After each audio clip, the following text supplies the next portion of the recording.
texte que nous voulons lire ce matin, c'est Hébreux, chapitre 12, du verset 12 à 17.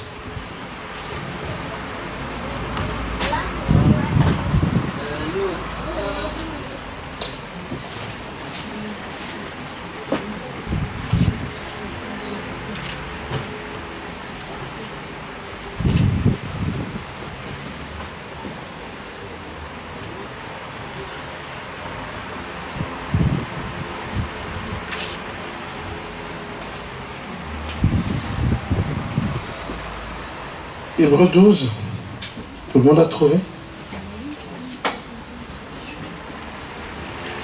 À partir du verset 12, la Bible dit ceci: fortifiez donc vos mains languissantes et vos genoux affaiblis, et suivez avec vos pieds des voies droites, afin que ce qui est boiteux ne dévie pas, mais plutôt se raffermissent.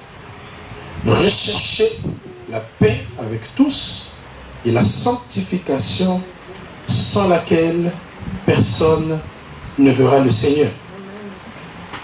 Veillez à ce que nul ne se prive de la grâce de Dieu, à ce qu'aucune racine d'amertume poussant des rejetons ne produise du trouble et que plusieurs n'en soient infectés. Ce qui n'est ni impudique, ni profane, comme Ésaü, qui pour un mets vendit son droit d'aînesse. Vous savez que plus tard, voulant obtenir la bénédiction, il fut rejeté, quoiqu'il la sollicita avec larmes, car son repentir ne put avoir aucun effet. Amen. Amen. Lisons encore. Romains chapitre 12, verset 18.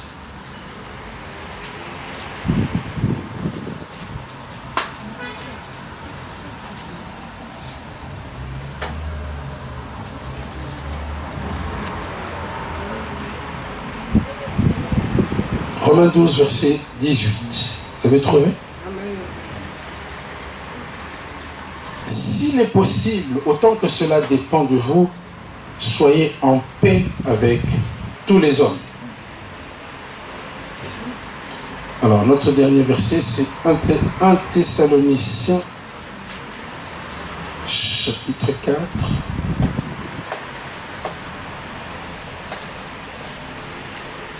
Verset 3.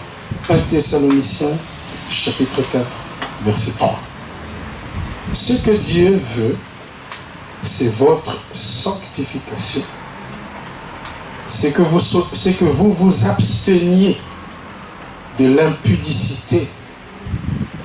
C'est que chacun de vous sache posséder son corps dans la sainteté et l'honnêteté, sans vous livrer à une convoitise passionnée, comme font les païens qui ne connaissent pas Dieu. C'est que personne n'use envers son frère de la fraude et de cupidité dans les affaires, parce que le Seigneur tire vengeance de toutes ces choses, comme nous vous l'avons déjà dit et attesté. Car Dieu ne nous a pas appelés à l'impureté, mais à la sanctification. Celui donc qui rejette ses préceptes ne rejette pas un homme, mais Dieu, qui vous a aussi donné son Saint-Esprit. Dites-moi Amen. Amen. Bien-aimés, ce matin, nous voulons parler de deux choses que chaque chrétien doit rechercher. Deux choses que nous devons rechercher, que toi et moi, nous devons rechercher. Et le livre de l'épître aux Hébreux est une épître anonyme. Et les historiens pensent, beaucoup de gens, les historiens pensent que ce livre a été écrit par l'apôtre Paul. Mais d'autres pensent que c'est certainement quelqu'un qui était avec l'apôtre Paul. Les gens qui ont été avec Paul, et parce qu'on voit un peu son style aussi dedans.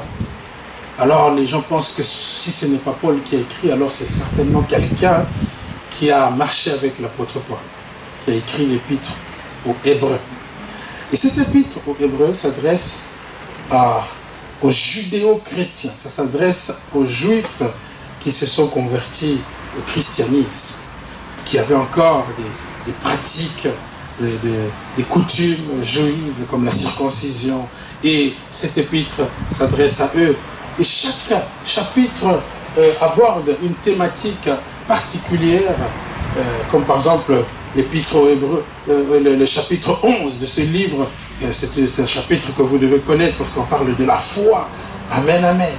Et le chapitre 12 est un chapitre qui relate certaines exhortations, des avertissements, des exhortations. Amen, amen. Amen. Et c'est ce que nous voulons qui retient notre attention ce matin. C'est que nous voulons nous attarder sur cette exhortation de l'apôtre Paul et son avertissement. Ah, je dis l'apôtre Paul. J'ai l'habitude d'attribuer ça à Paul aussi, parce que j'aime beaucoup les écrits de Paul. Il a écrit beaucoup de livres et c'est vraiment quelqu'un qui a travaillé farouchement pour le Seigneur et il nous a donné beaucoup de choses, beaucoup de matière. Et ce matin, il nous exhorte, le Seigneur nous exhorte à rechercher deux choses. Rechercher deux choses. La première chose que chaque chrétien doit rechercher, c'est la paix avec tous les hommes. Dis à ton voisin, la paix avec tous les hommes. D'abord, le mot rechercher fait référence ou suppose qu'on fait un effort pour retrouver quelque chose. Lorsqu'on recherche, ça veut dire qu'on est en train on fait tout ce qui est nécessaire pour acquérir, pour rendre quelque chose accessible. Rechercher, c'est faire tout pour retrouver quelque chose par une action menée avec soin, méthode et persévérance. Lorsque quelqu'un recherche l'argent, par exemple, parce que ça c'est quelque chose qui vous intéresse beaucoup, n'est-ce pas? Qui n'aime pas l'argent ici? Il lève la main. Comme ça, je vais prendre tout l'argent qu'il y a dans son compte bancaire. Quand quelqu'un cherche l'argent, il est prêt à sacrifier son sommeil. Quand quelqu'un cherche l'argent, il va faire des efforts. Il va fournir beaucoup d'efforts. Et il va avoir des stratégies. Il va avoir des stratégies. Vous voyez, les magasins comme Carrefour, Deleuze, toutes ces chaînes de distribution, ne pensez pas qu'ils mettent des choses au hasard dans les rayons. Tout est bien réfléchi. Tout est calculé. À la sortie, là, tu as déjà tout pris, mais on te met encore des chewing-gums, tout ça, des petites choses pour te pousser à acheter. On les met à un endroit stratégique parce qu'on recherche la vente. On cherche l'argent. Et les gens qui cherchent l'argent sont un bon exemple parce qu'ils mettent tout en œuvre pour pouvoir avoir l'argent, pour pouvoir faire sortir l'argent de la poche de quelqu'un. Ils vont tout mettre en œuvre, des politiques de marketing. Ils vont réfléchir dans les grandes entreprises. Il y a des départements qui sont dédiés uniquement pour la réflexion. Comment est-ce que nous pouvons augmenter nos ventes? Comment est-ce que nous pouvons vendre encore plus de choses? Comment est-ce que nous pouvons attirer encore plus de clients? Ils réfléchissent parce qu'ils recherchent à atteindre un objectif, atteindre un résultat. Avec soin et méthode et persévérance. Et c'est ça que Dieu nous demande aussi de faire. Dieu nous demande de faire ça, maintenant pour, non pas d'abord pour avoir l'argent, ça c'est bien aussi, faites ça aussi pour avoir l'argent. Créer des entreprises, entre parenthèses. Il faut créer des sociétés pour devenir riches. Oh, tu ne dis pas amen. Il faut que les enfants de Dieu soient des entrepreneurs. Il faut que nous soyons des entrepreneurs. Sinon, nous serons toujours dépendants d'un patron. Il te chasse quand il veut te chasser. Est-ce que tu ne peux pas aussi avoir une vision de créer une société? Et cela ne demande pas d'être, je ne sais pas, très âgé ou 40 ans. Même Mélissa peut penser, quelle société je peux créer? Alléluia. Réfléchis. Reçois la révélation. Les chrétiens sont bizarres. Ils n'ont que des révélations. Je t'ai vu en mari de nuit. Mais jamais tu n'as la révélation vraiment que Dieu te montre ici à Kortenberg quel marché quelle entreprise tu dois créer. On est minable parfois. Quelqu'un donne un mot amen. Il faut rechercher la paix. Première chose à rechercher, la paix avec tous. Rechercher la paix avec tous. Ça, c'est très important.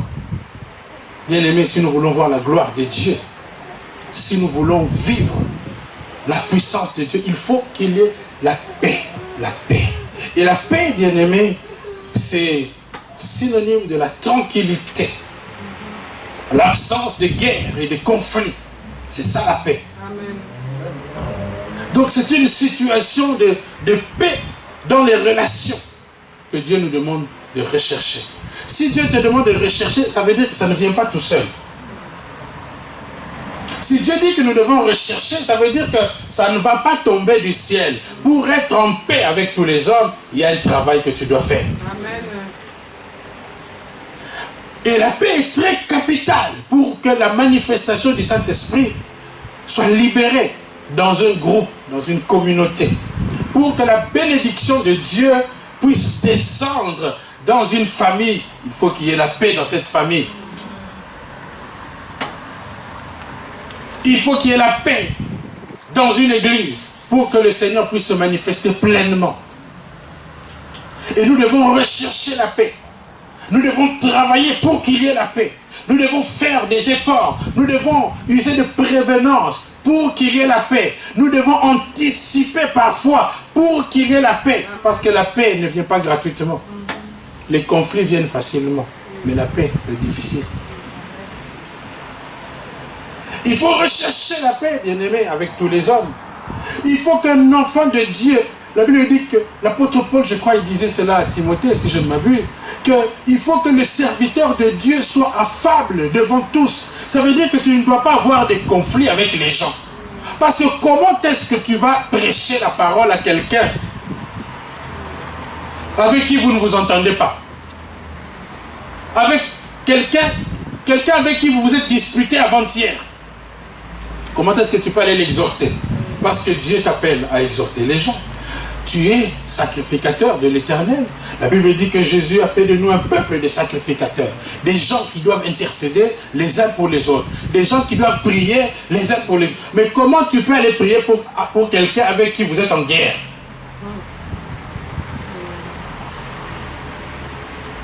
Comment est-ce que Dieu peut t'utiliser à faire un ministère dans la vie de quelqu'un avec qui tu es en guerre? Il ne va pas croire à ça. Il ne te fait déjà pas confiance parce que hier tu l'as vilipendé. Hier tu as été en guerre contre lui et aujourd'hui tu viens prophétiser. Je n'accepte pas cette prophétie. Nous devons rechercher la paix pour permettre à ce que l'œuvre de Dieu s'accomplisse facilement. Donc chaque chrétien dans l'église doit faire de tout son mieux pour conserver la paix. Il faut faire des actions qui vont amener la paix. Donc, il faut éliminer, pour qu'il y ait la paix, tu dois éliminer les conflits. Tu dois éliminer les sources de conflits, disais-je. Tu dois éliminer tout ce qui amène les conflits dans les relations. Si tu veux être en paix avec quelqu'un, tu dois éliminer toutes sortes de choses qui peuvent vous mettre en porte-à-faux. Et permettez-moi de citer quelques ingrédients des guerres. La première chose qui amène les troubles dans les relations, c'est la médisance. La médisance. Quand tu parles mal de quelqu'un, sois sûr que si ça tombe dans ses oreilles, votre relation est foutue. Et souvent, c'est là que le diable arrive à nous attraper. Tu dois discipliner ta langue, tout simplement. Donne-toi comme discipline de ne jamais parler de quelqu'un qui n'est pas là. C'est aussi simple que ça. Fais un effort d'éviter de propager des nouvelles sur les gens. D'abord, ça ne te regarde pas.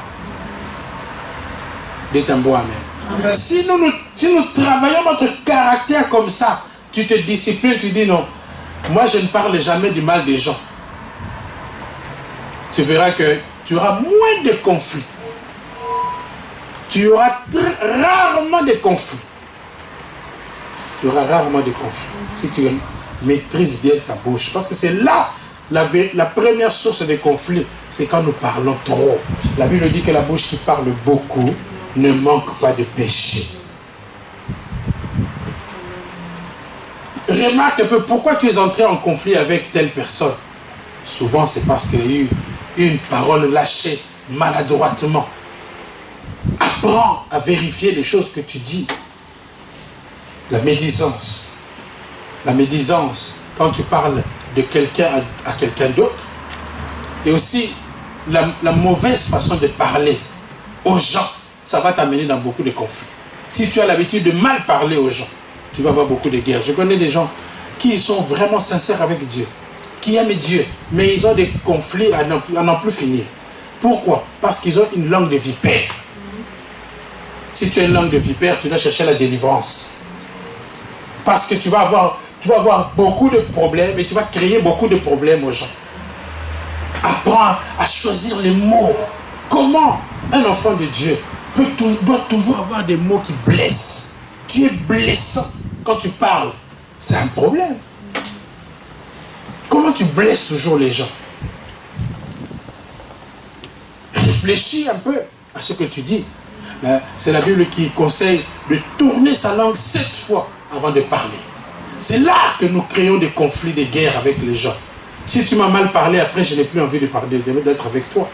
Si tu me parles toujours mal, éliminer le langage méprisant. Il y a beaucoup de gens qui créent des conflits parce qu'ils sont méprisants. Tu méprises toujours les autres. Tu diminues toujours les autres quand tu parles d'eux. Non, prends l'habitude de complimenter les gens. Et l'habitude d'élever les autres. Et l'habitude de dire ce qui est bien chez les autres. Focalise-toi plus sur les bonnes choses que tu vois dans les autres. Les gens qui ont toujours leur attention sur les défauts des gens, ce sont des problématiques. Et ce sont des gens qui provoquent des guerres dans les communautés, dans l'église, dans les familles. Les gens vont vous éviter quand vous avez toujours des paroles négatives sur les autres. Les gens vont commencer à vous fuir si vous parlez toujours mal. Les gens disent non, lui je ne veux pas parce qu'il va me donner des maux de tête. Comment un enfant de Dieu peut être comme ça? Alors que tu es un ambassadeur. Dieu veut t'envoyer à plusieurs endroits pour aller parler de sa part. Mais comme tu es tellement langue de vipère, les gens ne veulent pas de toi. Même si tu as l'onction à cracher le feu, les gens ne voudront pas de toi. Donc il faut éliminer cette source de guerre, de conflit.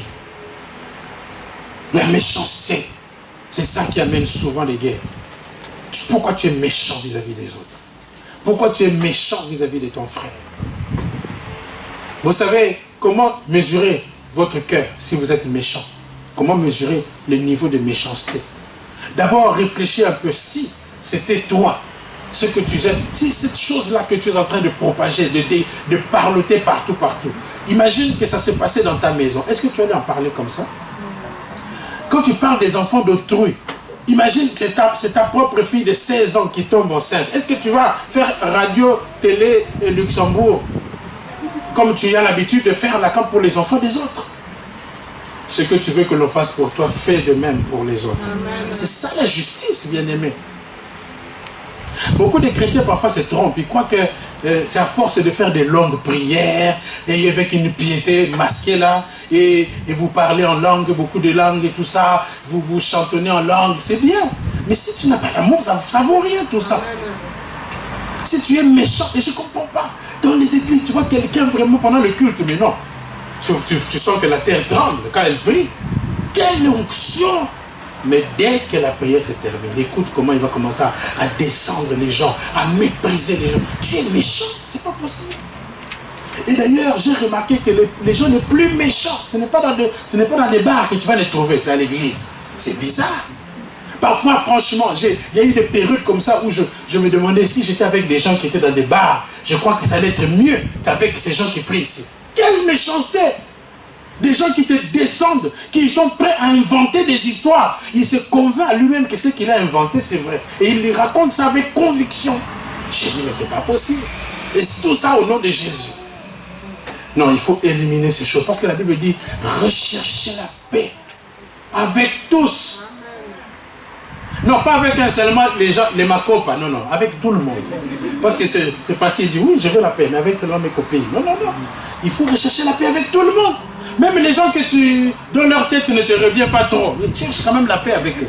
Amen. Quelqu'un donne un bon amen. Amen. Il faut chercher la paix. Parce que sinon, en quoi sommes-nous des enfants de Dieu? Si nous sommes des gens conflictuels. Vous savez, vous n'avez jamais rencontré des gens conflictuels. Des gens conflictuels. Donc, il ne peut pas rester 2 semaines sans vous créer une histoire. Chaque semaine, il provoque toujours un problème. Et tu as un problème. La Bible dit qu'il faut rechercher la paix. Et nous devons éliminer toutes ces choses. Éliminer ces choses. Les choses qui amènent des conflits. L'escroquerie. Il faut éliminer ça. Il faut être honnête. Un enfant de Dieu doit être honnête. Parce que quand tu vas emprunter quelque chose chez quelqu'un et puis tu ne remets pas, c'est ça qui va te créer des problèmes. Tu crées la guerre. Combien de sœurs ne se sont pas tabassées parce que tu avais prêté et n'a pas voulu remettre ton argent? Ou bien tu lui as vendu des choses, surtout les histoires de commerce là à crédit. Chez les mamans congolaises, pardonnez-moi. Ça crée beaucoup de conflits, de guerres. Tu donnes quelque chose à quelqu'un et puis il porte ton Gucci là que tu lui as vendu et puis il ne veut pas payer. Après ça fait quoi? Vous n'êtes plus des amis? Donc il faut éliminer ces choses-là. Quand tu empruntes quelque chose à quelqu'un, prends soin de remettre. Fais un effort de remettre pour qu'il y ait la paix. Pour conserver les relations. Bien aimé, il faut conserver les relations. Il faut travailler. Il faut travailler les relations. C'est une richesse. C'est plus que l'argent. Tu peux avoir l'argent, mais si tu n'as pas les gens avec qui tu t'entends bien, l'argent là, tu ne pourras pas le fructifier. Et il y a des choses que l'argent ne peut pas résoudre. Si tu dois organiser une fête, tu n'as pas besoin ce ne sont pas les billets de banque qui vont se mettre devant la porte pour accueillir les gens. Ce sont des personnes qui vont venir gentiment t'aider. Quelqu'un donne un bon amen. Il faut travailler pour la paix. Il faut éliminer les sources de conflit. Un enfant de Dieu doit être un homme de paix. Comment tu fais de longues prières mais tu es provocateur de problèmes comme ça? C'est incompatible. Ça n'a pas de sens de faire des prières et puis dans tous les conflits qu'il y a à l'église, tu es dedans. C'est pas normal. Dans une ancienne vie, je connaissais quelqu'un, dans tous les conflits qu'il y avait à l'église, tu entendais son nom. Donc, si tu entends seulement qu'il y a un problème, pose devant la question, est-ce que tel n'est pas dedans? Donc, tu n'as même pas besoin de poser, tu sais déjà qu'elle est dedans.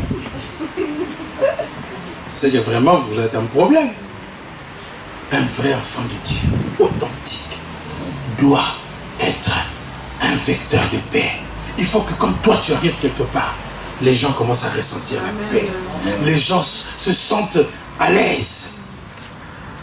Et quelqu'un, dans mes expériences professionnelles, un jour quelqu'un m'a dit, tu sais, depuis que tu es venu dans cette société, dans ce département, d'abord on sent que le manager de votre équipe là, il est plus paisible qu'avant. Parce qu'avant toi, il y a un défilé des gens ici, ils ne supportaient pas. Tous, on les a virés. Mais depuis que toi, tu es là, on sent qu'elle est vraiment posée.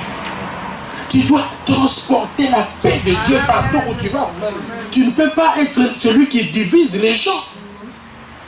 Au contraire, un homme de paix, vous savez, Kofi Annan est décédé. Vous connaissez Kofi Annan?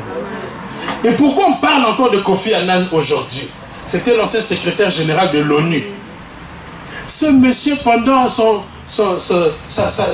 présidence de l'ONU, il a milité, il a travaillé, il s'est donné corps et âme pour rechercher la paix. J'ai entendu son témoignage hier de la journaliste qui disait qu'il prenait des heures parfois à écouter les gens, pour les protagonistes, pour pouvoir les réconcilier. Sois un réconciliateur. Des gens qui sont en conflit. Pas celui qui met de l'huile sur le feu. Il faut rechercher la paix. Imagine que tu veux trouver déjà des gens qui sont en train ils sont en conflit. Des gens qui sont en train ils s'entendent pas. Et toi, qu'est-ce que tu dois faire? Tu dois venir voir encore le frère là qui est fâché contre son ami. Pour dire, mais c'est vrai, franchement, mais ton ami là vraiment, il est bizarre. Hein? Quand tu entends ce qu'il a dit sur toi, vraiment, en tout cas, il faut le boire qui sait, c'est pas normal.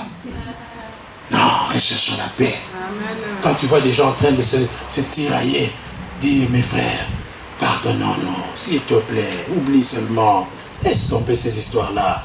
Dis-leur, voilà, vous êtes des anciens copains, vraiment, vous vous tiraillez comme ça. Non, vous êtes des frères, vous ne pouvez pas faire ça. Tu conseilles, tu dis non, non, non. Et toi aussi, il ne fallait pas dire ça de ta soeur. Ok, demande pardon. Tu dois pousser les gens à être en paix. Parce que toi-même, tu transportes la paix. Amen. Et les choses qui amènent la paix, c'est d'abord le pardon. Ça facilite la paix. Le pardon, ça facilite la paix. Parfois, quand j'entends des histoires sur les conflits qu'il y a en Afrique entre les pays, entre deux pays dont je ne cite pas le nom, ce pays-là est venu agresser l'autre pays. Et certains pays puissants disent que non, il faut seulement laisser passer cette histoire comme ça. C'est trop facile, ça. Il doit demander pardon. Amen. Amen. Si vous voulez qu'il y ait la réconciliation facile, il faut demander pardon. Il faut d'abord nous montrer que tu regrettes ce que tu avais fait. Si tu veux amener la paix, parfois, sois prompt à demander pardon aux gens. Et même parfois, si tu penses que tu n'as pas tort, même parfois, tu n'as pas tort, mais pour calmer les histoires, tu dis seulement pardonne-moi. Tu peux t'humilier un peu. Amen. Amen. Amen. Juste pour calmer les histoires. Bon, l'autre ne comprend toujours pas, malgré toutes les explications que tu lui donnes. Il y a des gens comme ça, vous ne les connaissez pas. Tu peux lui expliquer pendant 30 minutes que c'était pas comme ça. Mais il va toujours te trouver, non, non, non, non, non. Bon, alors des gens problématiques comme ça, pour les casser, tu dis seulement, pardon maman, s'il te plaît, je ne savais pas. Et après c'est tout. Et puis comme ça, il n'aura plus rien à redire. Vous comprenez? C'est ça, rechercher la paix.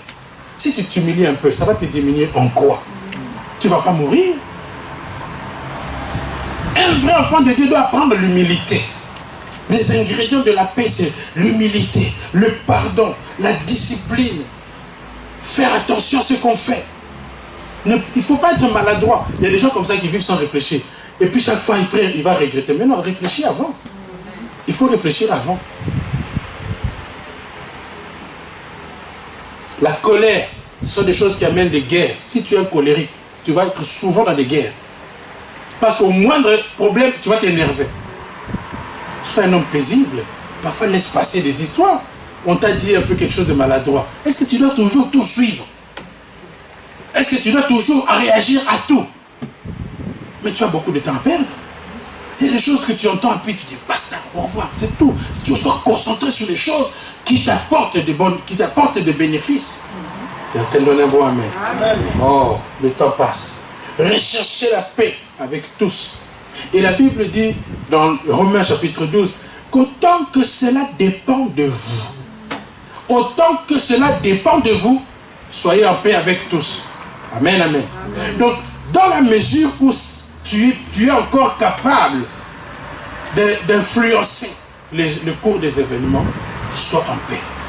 Ça veut dire aussi qu'il y a des moments, malgré tout ce que tu vas faire, il y aura quand même des gens qui voudront être en guerre avec toi. Bon, là, ce n'est plus le cas, ce n'est plus de ton ressort, ce n'est plus ta responsabilité.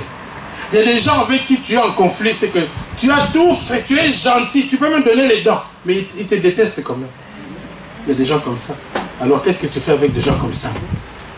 Tu les laisses dans leurs histoires, des conflits. Tu les oublies, point la ligne. Il y a des gens avec qui on n'est plus en relation. C'est pas parce que je veux être en guerre avec eux, mais parce que vraiment, malgré tout mon effort, ils veulent quand même être en guerre avec moi.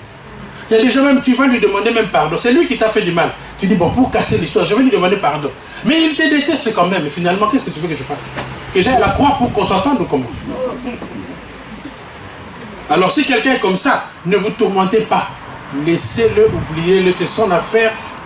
Ce n'est pas de ta faute. Donc ne commence pas à t'inquiéter vraiment. Je ne suis pas. Pourquoi je ne suis pas? La Bible dit qu'il faut qu'avant même qu'elle dépose ton offrande, va arranger. Mais tu ne vas jamais donner l'offrande alors, c'est comme ça. Parce que c'est lui qui veut être en guerre avec toi. Pas ton problème. Amen, amen, amen.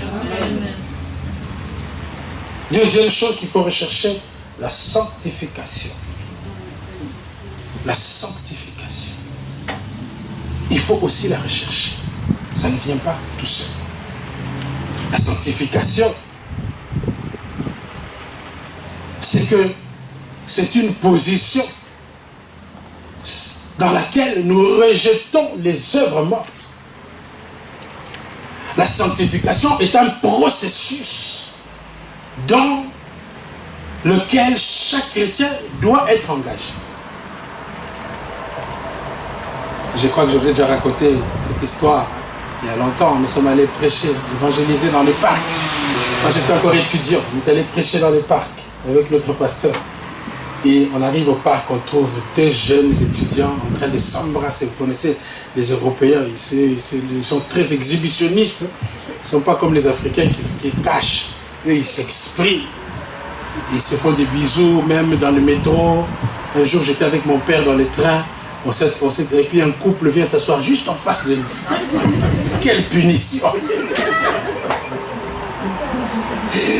Quelle punition! Surtout nous les Africains, avec les papas africains, là, les Congo très pudiques, tout ça. Alors on nous offre ça en live, comme ça.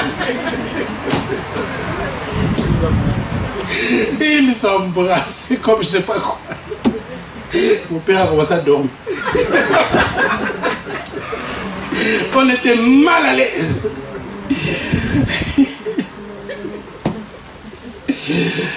Alors, un jour, nous étions en train de prêcher dans le parc. On trouve deux jeunes en train de faire ça aussi. Alors, le pasteur dit, on va leur prêcher. Mon pasteur était bouillant. Il était tenace, lui, il osait. Alors, on va les prêcher. Alors, il dit, est-ce que vous connaissez Jésus? Alors, Jésus vous dit, non, prêche. Il dit, vous savez que le péché, ça va vous amener en enfer. Alors, il pose la question au jeune garçon. Il dit, si ton cœur, si tes habits sont sales, qu'est-ce que tu fais? Le garçon répond tout bonnement, mais si mes habits sont sales, mais je les mets dans la machine à laver quand même. Alors maintenant, le pasteur dit, si ton cœur est sale, maintenant tu vas faire quoi? Le garçon qui répond, j'entre dans la machine à laver.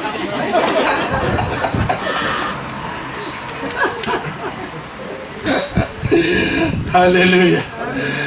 Mais quelque part, il n'a pas tort. La sanctification, pour moi, je disais, c'est la machine à laver de Dieu. Il faut que tu sois dedans. Entre dans cette machine à laver. En permanence, tu tournes dans la sanctification. Amen. Tu es en train d'être travaillé dans la machine à laver de Dieu continuellement. C'est une lutte dans laquelle nous sommes engagés jusqu'à la fin de nos jours. Tu dois toujours lutter contre toi-même, contre ta chair. C'est ça la sanctification. D'abord, c'est dans notre esprit. D'abord, premièrement, que ça doit se passer. Tu dois prendre une décision de pouvoir vivre autrement. Si déjà dans ta tête, tu es décidé, tu veux, c'est ta volonté aussi de rechercher à plaire à Dieu, d'accepter de faire ce que Dieu veut. Si tu es engagé dans cette optique-là, de faire plaisir à Dieu, chaque fois que le Saint-Esprit te fera remarquer que quelque chose n'est pas correct dans ta vie, tu vas facilement abandonner. Parce qu'on n'est pas parfait. Il y a des choses parfois que nous faisons, nous ne nous rendons pas compte que ce n'est pas bon. Mais la Bible dit que c'est l'Esprit qui nous convainc. L'Esprit, Jésus dit, lorsque le Saint-Esprit viendra, il convaincra le monde du péché. C'est le Saint-Esprit qui nous convainc, premièrement, que ce que nous faisons n'est pas correct devant Dieu. Et quand tu es engagé dans la sanctification, tu vas l'accepter facilement. Lorsque la prédication va toucher un aspect de ta vie, tu vas facilement te décider à arrêter ce que tu fais. Lorsque quelqu'un, un frère ou une soeur viendra te dire, ma soeur, ce que tu fais là n'est pas bien, tu vas facilement accepter parce que tu es engagé dans la moulinette de Dieu, dans cette machine à laver de la sanctification. C'est-à-dire que chaque fois que tu vas remarquer quelque chose qui n'est pas bien, tu l'élimines. C'est ça, ce processus-là. Et chaque fois que tu vas réaliser que tu as péché contre Dieu, tu vas auprès de Dieu demander pardon pour que le Saint-Esprit t'aide à te relever. C'est ça la sanctification. La sanctification, ce n'est pas que tu deviens parfait et que tu ne commettras plus jamais de faute et que tu ne feras plus jamais de péché. Ce n'est pas vrai. La sanctification, c'est être dans un état où on recherche toujours à se mettre dans des conditions favorables pour être agréable à Dieu. Et nous devons avoir toujours dans notre cœur ce désir-là de rechercher la présence de Dieu, de rechercher à plaire à Dieu, à être propre devant Dieu. Si tu es dans cette optique-là, tu verras le Seigneur. Amen. Tu verras le Seigneur. Non pas seulement au jour du jugement ou dans la fin des temps, ou quand tu vas mourir, mais tu le verras déjà, quand tu auras des problèmes. La Bible dit, heureux ceux qui ont le cœur pur, car ils verront Dieu. Ils verront Dieu dans leur maladie, ils verront Dieu dans leur piacature, ils verront Dieu dans leurs projets, ils verront Dieu dans leur démarche, ils verront Dieu dans leur famille, ils verront Dieu dans la vie de leurs enfants. Je ne sais pas qu'est-ce que tu veux. Tu verras Dieu dans tout ce que tu entreprendras. Et donne un bon amen. C'est ça, bien-aimé, nous devons rechercher à être comme ça. Regardez le roi David. Quand le prophète Nathan vient lui dire que tu as fait quelque chose de mal, quand il a tué Uri, tu as fait quelque chose de très mauvais. Il n'a pas dit, moi je suis le roi d'Israël, et qu'est-ce que tu veux faire ici? Qui te permet de venir me parler comme ça? Beaucoup de gens font comme ça. Si un frère qui n'a pas de titre, qui n'a pas de pouvoir sur toi, vient te dire, mon frère, vraiment, ce que tu as dit là l'autre jour, je trouvais que ce n'est pas bien. Ou bien ce que tu es en train de faire, là, fais attention. Est-ce que tu vas l'envoyer promener? Tu vas dire d'abord qui tu es, toi, pour venir me parler. Tu es mon père? Tu es ma mère? Je fais ce que je veux, quand je veux, où je veux, comme je veux. Avec qui je veux. Non. Recherche la sanctification. Tout ce qui peut te rapprocher de Dieu, tout ce qui peut faire plaisir à Dieu, c'est bon à prendre pour toi. C'est ça, quelqu'un qui cherche la sanctification. Ce n'est pas quelqu'un qui discute tout le temps. On te dit qu'il ne faut pas t'enivrer, mais toi tu dis, mais bon, c'est quoi ça? Ou c'est écrit, ou toujours en train de dire, montre-moi le verset. Donc toi, avant que tu fasses quelque chose pour Dieu, donc c'est comme si tu as une relation juridique avec Dieu. Tu dois d'abord citer, hein, c'est comme ça qu'on va au tribunal, en vertu de la loi telle, alors le juge te laisse. Donc si tu as une relation comme ça avec Dieu, c'est que tu as une relation bizarre. Donc la relation que tu dois avoir avec Dieu, c'est une relation directe. Dieu ne doit pas faire des détours pour te parler. Ça doit passer, vous comprenez. Et c'est ça que Jésus dit, je connais mes brebis me connaissent, ils entendent ma voix. Alléluia. Tu dois rechercher, si tu es un vrai enfant de Dieu, tu dois aimer d'abord. Tu dois même aimer les gens qui cherchent à te corriger, qui te disent, non ma soeur, ça ce n'est pas correct encore. Tu dois arrêter la cigarette. Cherche des gens qui te disent, te donnent de bons conseils. Ou bien tu dois couper cette relation-là. Cherche des gens qui t'emmènent dans la présence de Dieu. Quelqu'un donne un bon amen. Tu dois aimer ça. Ça ne doit pas te déranger. Un vrai enfant de Dieu recherche la sanctification. Tu dois rechercher. Tu dois faire un effort. Et rechercher la sanctification, c'est aussi éliminer toutes les sources d'impureté. Si tu cherches vraiment à te sanctifier, tu dois éliminer certaines choses. Quelqu'un me donne un mot, amen. Si tu sais que tu es faible par rapport à certains films, alors élimine la télévision, ne serait-ce que pendant un temps, jusqu'à ce que tu sois capable de tenir, de faire un choix. Quand tu vois un mauvais film, tu commences, tu zappes ou bien tu éteins la télé. Si tu n'es pas capable, alors tu élimines la télé catégoriquement. N'est-ce pas que la Bible dit, si ton œil droit t'empêche d'entrer dans le royaume des cieux, hey, arrache-le et jette-le au feu. Qui va faire ça? Bien sûr. Si tu as regardé un mauvais film, maintenant ne va pas t'arracher l'œil. Mais ce n'est pas ça que j'ai dit. J'ai dit que si quelque chose t'entraîne dans le péché, tu peux l'éliminer simplement. Amen, amen. Tu peux l'éliminer. Si tu sais que chaque fois que tu es avec cette sœur-là, vous critiquez les gens. Tu fais tout. Parfois, tu sais déjà que telle personne vient, tu as une critique. Il vient, il commence, tu changes le masolo, mais il revient toujours à la critique. Et que tu tombes toujours. Alors ce que tu dois faire, tu dois bloquer cette personne-là sur ton WhatsApp, bloque-le dans ton Messenger, bloque-le, je ne sais pas si tu l'aimes, bloque-le. Il y a quelqu'un qui me disait que lui, quand il voit que tu le déranges trop avec des messages, il te bloque momentanément, il te donne une pause de 1 mois. Et après, il est gentil. Mais ça va, il te remet pour quelqu'un. Mais s'il voit que tu n'as toujours pas changé, il te bloque encore. Tu dois bloquer certaines personnes pour te sanctifier. Parce que c'est un travail. Et c'est pour une bonne cause. Parce que la Bible dit que sans cette sanctification-là, personne ne verra le Seigneur. Et c'est terrible. Personne ne verra le Seigneur. Sois comme ça jusqu'à la fin de tes jours. Sois dans cette bagarre-là avec ta propre chair jusqu'à ce que tu vas mourir. Et je disais que la recherche, il y a aussi la persévérance quand tu recherches. Ça veut dire qu'il ne faut pas arrêter même si tu échoues dans la sanctification. Parfois nous échouons. Il y a des moments où nous tombons dans les pièges du diable. Mais prends courage, relève-toi, recommence, continue, recherche encore. Dieu ne t'a pas rejeté, même si tu es tombé dans le péché. La Bible dit 7 fois le juste tombe, 7 fois il se relève. Bien sûr, je ne t'encourage pas à être un tombeur, mais si tu es tombé, bon, c'est déjà arrivé. On ne peut pas refaire la vie du monde. Tu te relèves, tu demandes pardon, tu continues et tu tires les leçons de cette erreur, de cet échec-là. Comment ça se... La Bible dit, réfléchis d'où tu es tombé. Réfléchis comment cela est arrivé. Comme ça, la prochaine fois, tu vas éviter. Quelqu'un donne un beau amen. Recherche la sanctification. Je me rappelle quand on était fiancés, on nous conseillait dans les conseils que les aînés nous donnaient, que quand 2 personnes sont fiancées, ils doivent éviter de se retrouver dans un endroit où ils sont tout seuls. Pour éviter quoi? De tomber. N'est-ce pas? Si vous voulez parler, raconter vos histoires de fiançailles, allez au Quick, là, tout le monde. Allez vous asseoir au Quick, comme ça là il n'y aura pas de problème. Alléluia. C'est comme ça la sanctification. C'est une souffrance.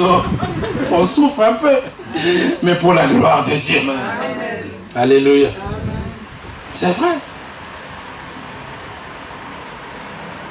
Vous savez que les gens, vous croyez que les gens tombent comment? Mais c'est parce qu'on ne respecte pas les règles.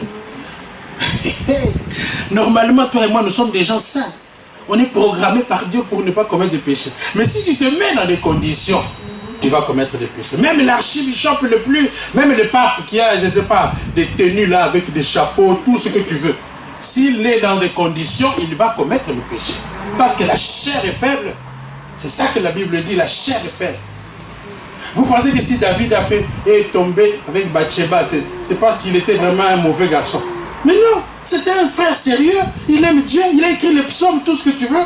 Mais le problème c'est la chair, il s'est mis dans des conditions pour commettre l'irréparable. Amen. Et Bathsheba, elle ne rigolait pas, elle était canon de cas. Alors, comme David s'était mis dans des conditions aussi, au lieu d'aller faire la guerre, lui il reste à la maison. Il y a des gens, on te dit viens à la prière, toi tu restes devant la télévision en train de zapper. Quand Bathsheba va apparaître à la télé, tu vas tomber. Amen. Donc il faut se discipliner pour atteindre la sanctification. Il faut se priver. La Bible dit que nous devons nous abstenir. Il ne faut pas te livrer à une convoitise passionnée comme font les païens. Comment toi, un enfant de Dieu, tu es passionné comme les païens comme ça? Même pour le foot, là, tu es trop passionné. Tu es prêt à zapper le culte quand c'est Ronaldo. C'est un problème. Ça, c'est la passion. Vous savez, la passion, ça ne réfléchit plus. Vous savez, quand les gens aiment, hein, comme on dit, l'amour est aveugle, n'est-ce pas? Mais le mariage lui rend la vue. Les gens toujours disent, l'amour est aveugle, mais je l'aime la folie. Mais quand vous allez vous marier, les yeux vont s'ouvrir. Les yeux vont s'ouvrir, tu vas commencer à voir les défauts de ce monsieur-là, que tu croyais qu'il était parfait, pour qui tu as même envoyé promener tes parents, surtout les femmes quand elles sont amoureuses. Et même papa et maman ne comptent plus. Hein. Elle est prête à envoyer bouler ses propres parents qui l'ont supporté pendant 20 ans, 30 ans. Parce qu'elle a découvert un jeune prince beau, charmant, tout ce que tu veux. C'est une erreur. Il faut aimer avec la tête aussi. Tu aimes avec le cœur, mais fais fonctionner ta tête aussi. Quelqu'un donne un bon amen. Nous devons rechercher la sanctification. C'est pas facile, je vous dis ça. Ce n'est pas facile, même pour les pasteurs, je vous dis la vérité. Ce n'est facile pour personne. Surtout pour les pasteurs, c'est encore plus difficile que quelqu'un d'autre. Mais nous devons faire cet effort-là. Nous devons rechercher à cause du résultat. Quand tu penses à ce que tu vas recevoir, alors pense au résultat. Alors tu vas faire l'effort. Pense à ce que tu vas aller au ciel. Parce que si vous ne faites pas ça, d'abord vous n'irez pas au ciel. Parce que la Bible dit, sans laquelle personne ne verra le Seigneur. Ne pense pas que tu es une exception. Si Dieu a envoyé d'autres personnes en enfer, toi aussi il peut t'envoyer en enfer. C'est vrai, non? Si Dieu a rejeté, vous savez que même Moïse n'est pas entré dans la terre promise. Pourquoi? Parce qu'il avait désobéi. Tout Moïse qu'il était, le chouchou de Dieu. Vous savez que dans la Bible, Dieu avait des chouchous. Il y avait des gens que, si eux, ils viennent parler à Dieu, Dieu est obligé d'accorder la chose. Parce que ce sont des gens qui étaient très proches de lui.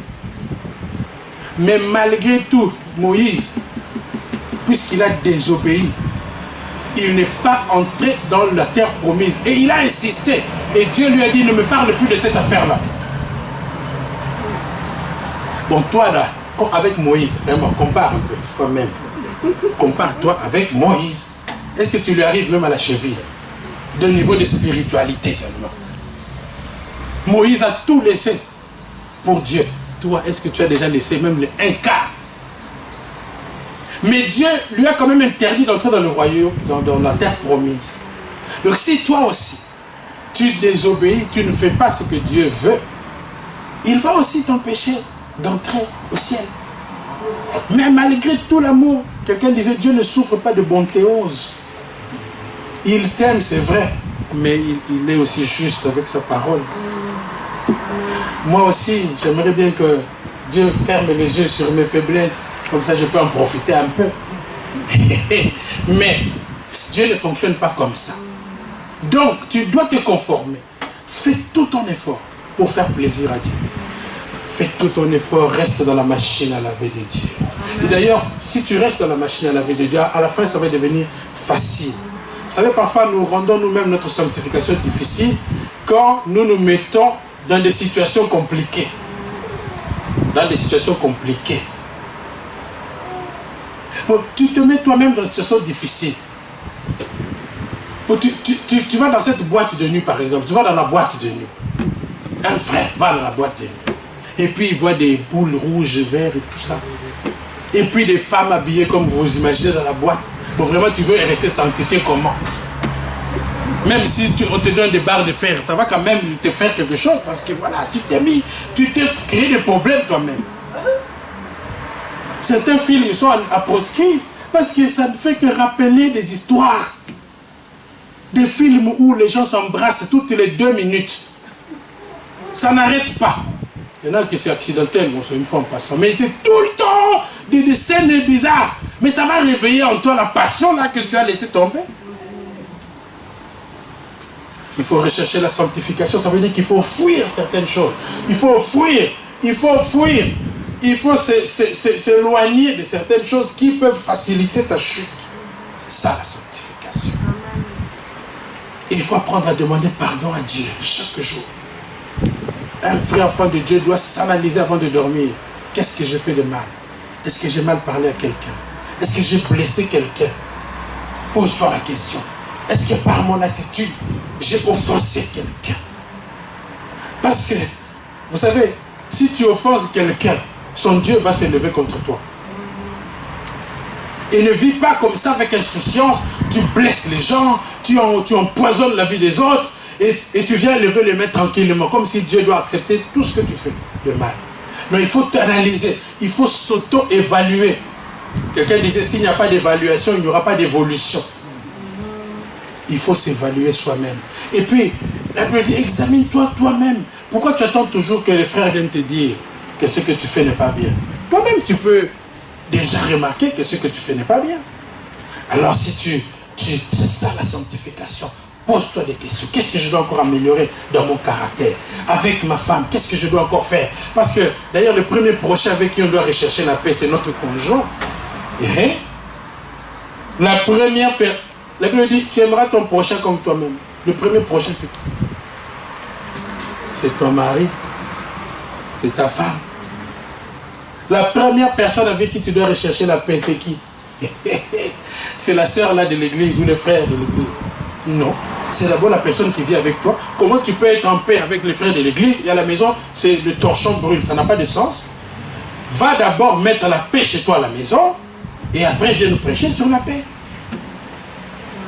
Donc tu dois rechercher la paix à la maison. Si madame est fâchée contre toi, va voir madame, discute avec elle. Tu sais, désolé, j'ai vraiment fait quelque chose de mauvais. J'étais blessé. Mais en réalité, c'était comme ça, comme ça, comme ça. Ou vraiment, si tu es vraiment fautif, ou dis seulement j'ai foiré, pardon, je suis désolé, je vais faire un effort pour que ça ne revienne plus. Et la personne va facilement oublier, mais tu ne demandes pas pardon. Comment tu fais qu'il y ait la paix à la maison? Il y a des maris comme ça, ils ne demandent jamais pardon. Parce que c'est lui le big boss. Il y a des femmes aussi qui ne demandent pas pardon. Il faut demander pardon. Quand tu as fait quelque chose de mal, demande pardon. Humilie-toi seulement. D'ailleurs, c'est plus facile pour calmer les tempêtes. Quand tu viens, surtout les femmes, les hommes parfois nous fâchons, nous sommes très en colère, nous voulons casser tout. Mais viens avec ta douceur là. Mais non, sois intensif, tu dis demande pardon. Alléluia. Et la guerre s'arrêta. On oublie, et puis tu vas voir le monsieur comment 32 ans. C'est lui qui voulait tout casser, et maintenant il est 32 ans. Comment? C'est parce que tu as la stratégie pour amener la paix. Alléluia. Oh, formidable. Dieu dit, recherchez la paix avec tous et la sanctification sans laquelle personne ne verra le Seigneur. Bien-aimés, toi et moi, nous avons besoin de voir le Seigneur. Nous avons besoin de voir la main de Dieu dans notre vie. Dans notre église, nous avons besoin de voir la main de Dieu. Si nous avons des querelles à l'église, d'abord, Dieu ne fonctionne pas dans la division. Dieu fonctionne dans l'unité. Il faut rechercher la paix à l'église. S'il y a quelqu'un avec qui tu es en conflit à l'église, s'il te plaît, je suis même prêt à m'agenouiller pour te demander vraiment, papa, pardon, va faire la paix avec elle. Parce que si vous mettez le trouble à l'église, vous empêchez la main de Dieu d'agir dans notre communauté. Vous limitez l'action du Saint-Esprit. Parce que là où il y a la division, l'Esprit de Dieu est refroidi. Si chez vous à la maison, monsieur et madame, vous êtes en guerre, je vous conseille d'arrêter la guerre. Parce que vous facilitez le travail du diable. Vous vous mettez à découvert. Parce que quand vous êtes en guerre, vous êtes sans protection de Dieu. Dieu ne peut pas agir là où il y a la guerre. Dieu agit là où il y a la paix. Dieu va protéger les gens qui sont en paix, qui cherchent la paix, qui ont éliminé les conflits et les mésententes. Sois en paix avec ta femme, s'il te plaît. Sois en paix avec ton frère. Beaucoup de familles, les démons sont entrés, la sorcellerie est entrée facilement parce qu'ils passent leur temps à se tirailler. Les frères et les sœurs qui sont nés de même père et d'une même mère, s'il vous plaît, mais qui ne s'entendent pas, qui se disputent tout le temps. Mais les sorciers vont vous faire la fête. Recherchez la paix, s'il vous plaît.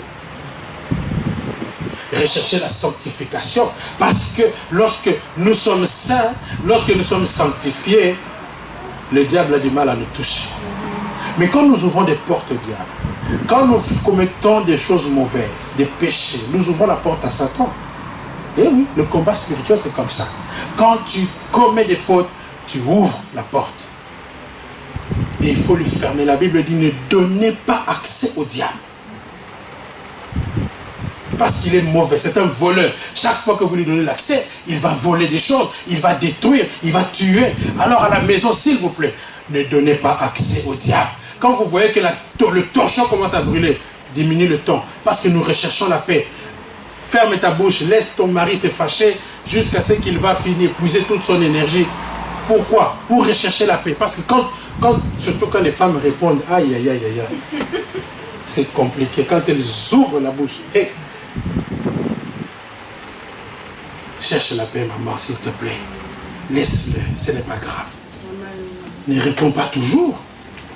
Accepte pour rechercher la paix. Que Dieu vous bénisse. Que Dieu vous bénisse. Alléluia.